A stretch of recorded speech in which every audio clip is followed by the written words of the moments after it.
स्थानकाजवळ येतोय।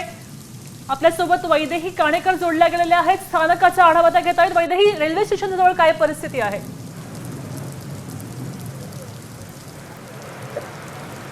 नक्कीच आपण बघतोय की सकाळपासून पडलेल्या मुसळधार पावसामुळे रस्ते तर जलमय झालेले आहेत, मात्र रेल्वे ट्रॅकही जलमय झालेले पाहायला मिळत आहेत। सध्या मी तुम्हाला ही दृश्य दाखवतेय दादर परिसरातील। आपण बघतोय की दादर स्टेशन रेल्वे स्टेशनचे हे रस्ते रूळ आहेत ते अगदी पाण्याखाली गेलेले पाहायला मिळत आहेत। आपण बघतोय की मोठ्या प्रमाणात पाऊस सकाळपासूनच पडतोय आणि त्याचा फटका या रेल्वे सेवेवर देखील पाहायला मिळत आहे। रेल्वेच्या प्लॅटफॉर्मवर अगदी मोठी गर्दी बघायला मिळते आहे, मात्र रेल्वे ट्रॅक या ठिकाणी जे आहे ते पाण्याखाली गेल्यामुळे रेल्वे उशिरानं धावत असलेला पाहायला मिळत आहे। 11:11ची टिटवाळा अजूनही त्या ठिकाणी आलेली नाहीये, त्याच्यामुळे एक निश्चितच प्रवाशांमध्ये एक संभ्रमाचं वातावरण आहे की रेल्वे सेवा कितपत सुरळीत आहेत असा खरं तर प्रश्न त्यांच्या मनामध्ये कायम आहे। आपण बघतोय की प्लॅटफॉर्मवर गर्दी आहे, मात्र रेल्वे ट्रॅक हे पाण्याखालीच गेले असल्यामुळे रेल्वेच्या सेवेवर याचा परिणाम झालेला पाहायला मिळत आहे। मध्य रेल्वेचे हे रेल्वे ट्रॅक आहेत आणि मध्य रेल्वेच्या